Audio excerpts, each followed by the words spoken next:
بسم اللہ الرحمن الرحیم۔ السلام علیکم۔ راحت جبی کا ناولٹ غلط فہمی۔ نصیرہ نے گھبرا کر بیٹی کو دیکھا۔ وہ لب چبا رہا تھا۔ اچھی بھلی بات چیت میں گرما گرمی آ گئی تو اسرار، محسن اور ذیشان میں ہاتھا پائی ہوگی۔ مائی تمہارا بیٹا اشتہاری ہے، اشتہاری، باہر نکال دو ورنہ گھر میں گھس کر تلاشی لیں گے۔ ذیشان نے آگے بڑھنا چاہا۔ نصیرہ نے ہاتھ جوڑ دیے۔ بھائی آہستہ بات کرو، یہ شریفوں کا گھر ہے۔ شریفوں کے گھر بار بار پولیس نہیں آتی۔ ایسے عزت دار تھے تو پہلے معاملہ رفع دفع کیا ہوتا۔ ہمیں کوئی شوق نہیں ہے گھروں میں گھسنے کا، پر شریفوں والے کام بھی تو ہوں۔ ذیشان، میرے بچے تو ساتھ والوں کے گھر کود جا۔ وہ بری طرح گھبرا گئی تھی۔ خواہ کود جاؤں، کوئی بات ہے کرنے والی؟ ذیشان بگڑا۔ ارے تجھے لے جائیں گے، بہت مارتے ہیں۔ اوف امی، یہ کوئی انڈیا کی فلم چل رہی ہے، کیوں گھبرا رہی ہوں؟ کچھ نہیں ہوتا۔ نصیرہ اسے کھینچ کر اندر لے آئی۔ جلدی جلدی نسیم کو فون کر کے مختصر لفظوں میں بات بتائی۔ صبح تمہارا باپ سنبھال لے گا، ابھی نکل جا، تجھے اللہ کی قسم۔ ذیشان، ماں کی بات مان لے۔ امی، بغیر وارنٹ کے گھر میں نہیں گھس سکتے وہ۔ اور کیا تھانے کچہریوں میں لوگ نہیں جاتے؟ تمہیں کیا پتا ان کے پاس وارنٹ ہو، دیوار پھلانگ کر آ جائیں۔ زندگی میں پہلی بار ایسی سچویشن سے پالا پڑا تھا۔ ان کے ہاتھ پاؤں پھول رہے تھے۔ انہیں کی کھینچا تانی اور افراتفری نے ذیشان کو مجبور کر دیا۔ نسیم نے باہر کے کمرے کا دروازہ کھول دیا تھا۔ وہ دیوار پھلانگ کر ادھر چلا گیا۔ نسیم نے اسے نانا ابو کے کمرے میں بٹھا دیا۔ ارے جوان، اتنی سی بات سے گھبرا گئے؟ نانا ابو مذاق کرنے لگے۔ وہ کچھ شرمندہ ہو گیا۔ میں نہیں امی گھبرائی تھی۔ وہ اسے اپنی جوانی کا اسی سے ملتا جلتا قصہ سنانے لگے۔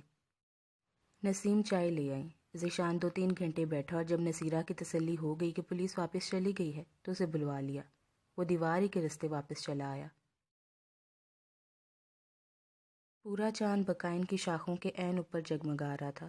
روپہلی چاندنی ریشمی تھان کی طرح پوری کائنات پر بکھرتی خوابیدہ جذبے جگا رہی تھی۔ کیسی ہو؟ تمہارے بنا ادھوری۔ بوجھل سے سرگوشی نے دوسری طرف بے چینی جگا دی۔ وہ کرسی سے اٹھ کھڑی ہوگی۔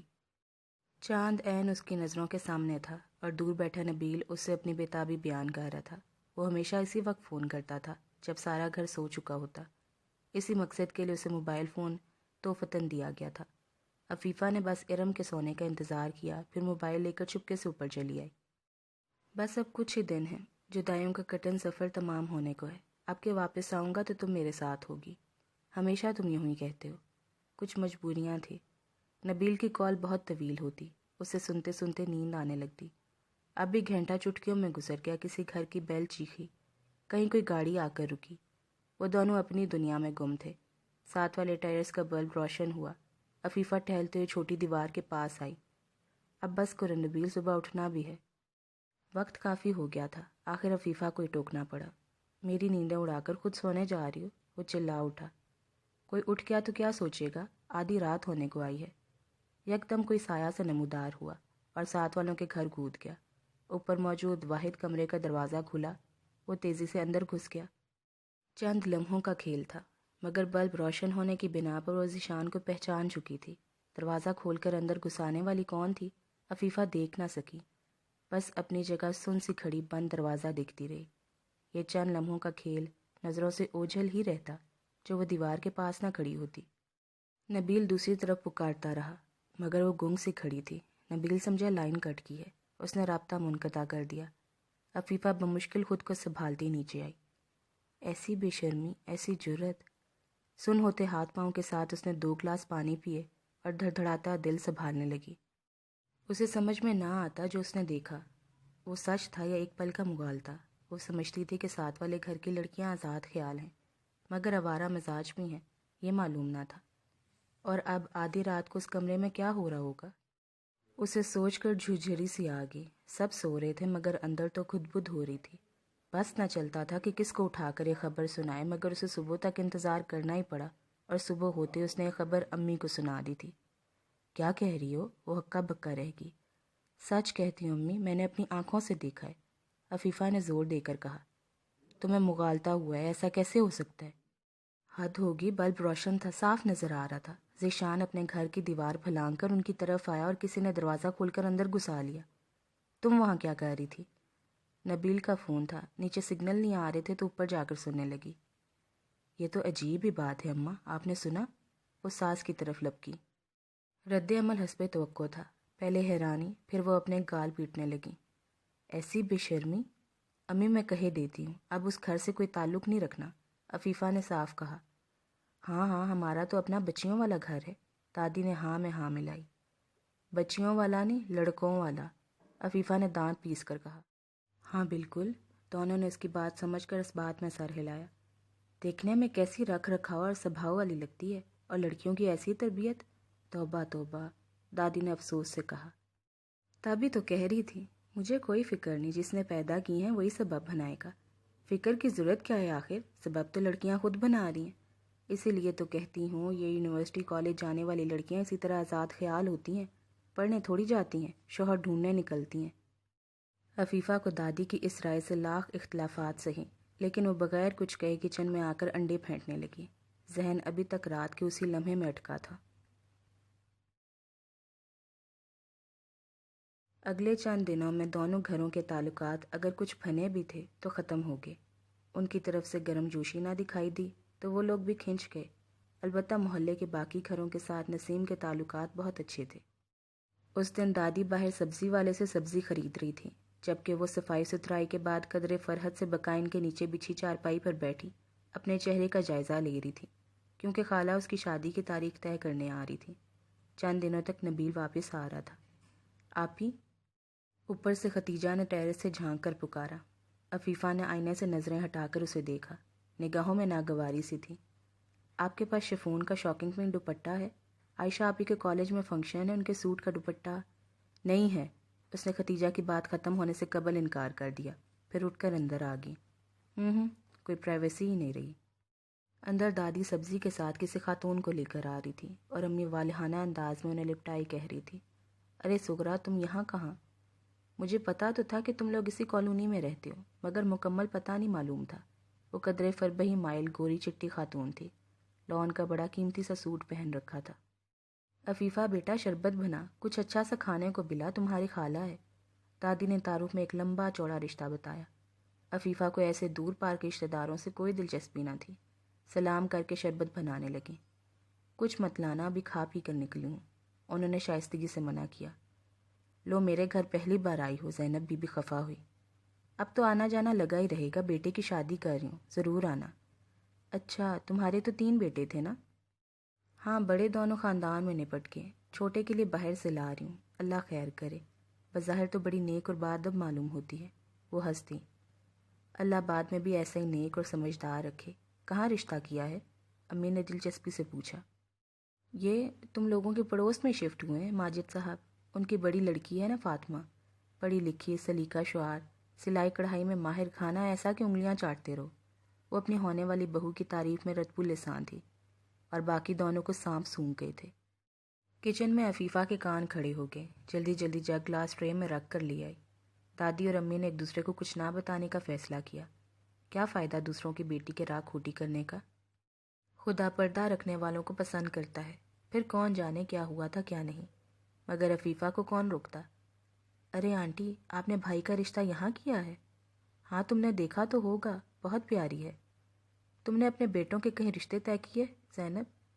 نہیں، ابھی سفیان کی نوکری نہیں لگی، آلیان ابھی پڑھ رہے، البتہ عفیفہ کی رخصتی اب کرنے والی ہوں، زینب نے بتایا۔ تو منگنی کر دو، ویسے فاطمہ سے چھوٹی عائشہ بھی خوبصورت ہے، انہوں نے یوں ہی برسبیل تذکرہ بات کی۔ خوبصورتی کو کیا کرنا ہے جب کردار ہی اچھا نہ ہو، عفیفہ نے منہ پھاڑ کر کہا۔ وہ بری طرح چونکی۔ کیا بات کر رہی ہو؟ ہمارے تو ساتھ رہتی ہیں، ہم سے کیا چھپائے بلا؟ افی دیکھو، شاید چولہا جل رہا ہے، زینب نے بہانے سے اٹھانا چاہا، مگر وہ ڈٹائی سے بولی۔ نہیں امی، ابھی تو چولہا جلایا ہی نہیں، تھوڑی دیر کے بعد آنٹی کے لیے چائے بناؤں گی۔ چائے رہنے دو، تم نے ابھی کیا کہا تھا؟ چھوڑیں آنٹی، ہم کیوں برے بنے، آخر آپ نے کچھ سوچ کر ہی رشتہ کیا ہوگا۔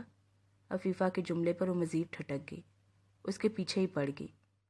عفیفہ، یہ ہماری نسلوں کا سوال ہے، جی تبھی تو کہے بغیر رہ نہیں سکی۔ زینب بی بی نے اشارے کیے، دادی نے گھوریاں دی، مگر عفیفہ نے گویا کچھ نہ دیکھا، آرام سے کہتی رہی اور ان کے چہرے کی بدلتی رنگت دیکھتی ہنس اٹھاتی رہی۔ تمہیں کیا ضرورت تھی؟ سغرا کے جانے کے بعد زینب نے ڈانٹا۔ کیوں، میں نے کچھ جھوٹ بولا ہے؟ اس نے تنک کر کہا تھا۔ نانا ابو کے ہاتھوں اور پیروں پر اچھی طرح تیل کی مالش کرنے کے بعد وہ تسلے میں نیم گرم پانی لے آئی، ہاتھ پاؤں دھلا کر وہ نرم تولیے سے خشک کر رہی تھی جب ختیجہ بھاگتی ہوئی آئی۔ ابیا، آپ کی ساس آئی ہیں۔ نانا کے سامنے یوں برملا ساس کہنے پر وہ سپٹا سی گئی۔ ان کے لبوں پر نرم سے مسکراہٹ بکھر گئی۔ تمہاری ماں کہاں ہے؟ وہ نہا رہی ہیں۔ فاطمہ جاؤ بیٹا، انہیں ڈرائنگ روم میں بٹھاؤ۔ نانا ابو نے شفقت سے کہا تو جلدی سے ہاتھ دھو کر باہر نکل آئی اور نکلتے ہی ختیجہ کا کان پکڑ لیا۔ خود نہیں بٹھا سکتی تھی، اب اس گندے سہولیے میں سامنے جاؤں؟ ابیا، وہ آپ کو 2 سال پہلے پسند کر چکی ہیں، ختیجہ نے تسلی دی۔ وہ سلیقے سے دوپٹہ اوڑھتی ذہن میں آ گئی۔ وہ اکیلی تھی اور ساتھ میں ایک عدد سیاہ بیگ بھی۔ انہوں نے فاطمہ کے سلام کا جواب دینا ضروری نہ سمجھا۔ فاطمہ ان کے اکھڑے اکھڑے تیور دیکھ کر ٹھٹک سی گئی۔ ماں کہاں ہے تمہاری؟ ان کا لہجہ اور انداز، نہ وہ پہلے سی وارفتگی نہ جوش، عجیب سرد مہری ان کے ہر انداز سے جھلک رہی تھی۔ نہا رہی ہیں؟ میں جلدی بلاؤ، مجھے زیادہ دیر نہیں رکنا۔ کسی انہونی کے احساس سے فاطمہ کا دل وحشت زدہ ہو کر دھڑکنے لگا۔ اس نے جا کر واش روم کا دروازہ دھڑدھڑایا۔ اب کپڑے بھی پہننے دو گی؟ چھنجھلائی ہوئی آواز آئی۔ غالباً ختیجہ انہیں پہلے بتا گئی تھی۔ وہ گیلے بال لپیٹتی باہر نکلی۔ بہت غصے میں لگتی ہیں۔ وہ کیوں؟ انہوں نے قمیض ٹھیک کرتے ہوئے پوچھا۔ پتہ نہیں، آپ جا کر دیکھیں، میں شربت بنا کر لاتی ہوں۔ فاطمہ کچن میں آ گئی۔ عائشہ کالج گئی تھی، ہاجرہ اپنا ہوم ورک کر رہی تھی۔ وہ دھڑکتے دل کے ساتھ شربت بنانے لگی۔ برف کے کیوبز کئی بار پھسلے تھے۔ وسیم کی امی کے تیور بہت بدلے ہوئے تھے۔ وہ ٹرے لے کر ڈرائنگ روم کی طرف بڑھی، پھر دروازے میں ہی ٹھٹک گئی۔ تقدیر کی اپنی چال ہوتی ہے، ہمیشہ اچانک اور چپکے سے وار کرتی ہے۔ کانچ کے برتن ایک دوسرے سے ٹکرائے۔ ختیجہ نے ہاتھ سے ٹرے تھام لی۔ اس نے آنکھوں میں پھیلی دھند کے پار منظر دیکھنا چاہا۔ منظر غائب تھا اور آوازیں واضح۔ یہ کیا کہہ رہی ہیں آپ؟ کس نے آپ کو بہکایا؟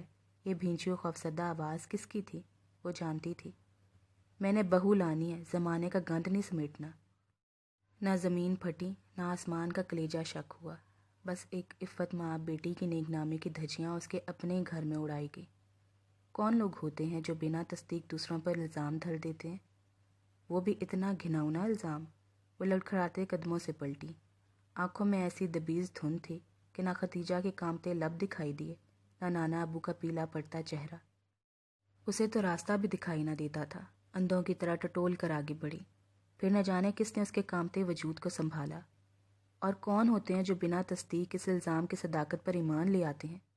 آپ کو یہ رشتہ ختم کرنا ہے 100 بار کریں، مگر یوں الزام تراشی مت کریں۔ عائشہ کی آواز بہت دور سے آئی۔ یہ تم لوگوں کی چیزیں، ہماری چیزیں ابھی اور اسی وقت واپس کریں۔ میری بات تو سنیں، ان کے ابو کو تو آنے دیں، ہمیں صفائی کا موقع تو دیں۔ امی کیوں گڑ گڑا رہی ہیں؟ کس بات کی صفائی؟ وہ اپنا آپ چھڑا کر اندھوں کی طرح بڑھی اور کمرے میں جا کر دھاڑ سے دروازہ بند کر لیا اور ساتھ والے گھر کے پچھلے صحن میں بیٹھی۔ اپنے جہیز کے لیے فرنیچر پسند کرتی عفیفہ کو خبر بھی نہ ہوئی کہ اس کی غلط فہمی نے اسی کی طرح نازک جذبے رکھنے والی لڑکی کا خواب جھلا کر بسم کر دیے ہیں۔ وہ تو حیرت سے سوچ رہی تھی، بڑی خاموشی ہے ان کے گھر میں، کہیں گئی ہوں گی، انہیں گھر میں چین کہاں؟ عفیفہ کی بات سن کر تسبیح کرتی دادی نے تنفر سے کہا، امی دیکھیں یہ ڈیزائن کیسا ہے؟ عفیفہ نے کیٹلاگ ان کے آگے کیا تو دادی بھی متوجہ ہو گئی۔ یہ تو بہت مہنگا ہوگا۔ دادی کے اعتراض پر عفیفہ کا منہ بن گیا تو ماں فوراً بول اٹھی، ہمیں کون سا 6-7 بیاہنی ہے، ارم کی باری تو 5-6 سال بعد آئے گی، جیسا پسند کرو گی ویسا ہی بنوا دیں گے۔ یہ تو چلی جائے گی شارجہ، فرنیچر کو تو یہیں رولنا ہے، مناسب سا بنوا دو۔ دادی کا مشورہ دل کو لگا۔ عفیفہ بھی سوچ میں پڑ گئی۔ واقعی مہنگا ہو یا سستا میرے کس کام کا، برتنا تو ساس نندو نہیں ہے، بہتر ہے نہ ہی بنواؤں۔ اس کی جگہ زیور اور بنوا لیتی ہوں، نبیل سے مشورہ کروں گی، وہی روک سکتا ہے۔ ٹھیک ہے دادی جان، بعد میں دیکھیں گے۔ اس نے کیٹلاگ بند کیا اور ساتھ والے ٹیرس کو دیکھنے لگی۔ وہاں کی خاموشی عجیب سی لگ رہی تھی۔ شاید وہ لوگ ادھر سے اٹھنے والے شور شرابے کے عادی ہو گئے تھے اور یہ شور شرابہ آدھی رات کو اٹھا۔ رونے پیٹنے کی آوازیں واضح طور پر ساتھ والے گھر سے آ رہی تھی۔ سب ہڑبڑا کر جاگے۔ باہر مت جائیے گا، پتہ نہیں ڈاکہ پڑا ہے یا… اوہ دیکھنے تو دو۔ ابو اور سفیان باہر نکل گئے۔ خود عفیفہ بھی ڈرائنگ روم کی کھڑکی کی طرف بھاگی۔ گھروں کے دروازے کھل رہے تھے۔ آنے واحد میں سارا محلہ جمع ہو گیا، عورتیں مرد۔ ان کے ہاں جو بزرگ رہتے تھے وہ فوت ہو گئے۔ کسی نے بآواز بلند اطلاع دی، اوہ تو ان کے نانا ابو۔ عفیفہ نے اندر آ کر دادی اور ماں کو اطلاع دی۔ وہ فوراً چادریں اوڑھ کر جانے کو تیار ہو گئی۔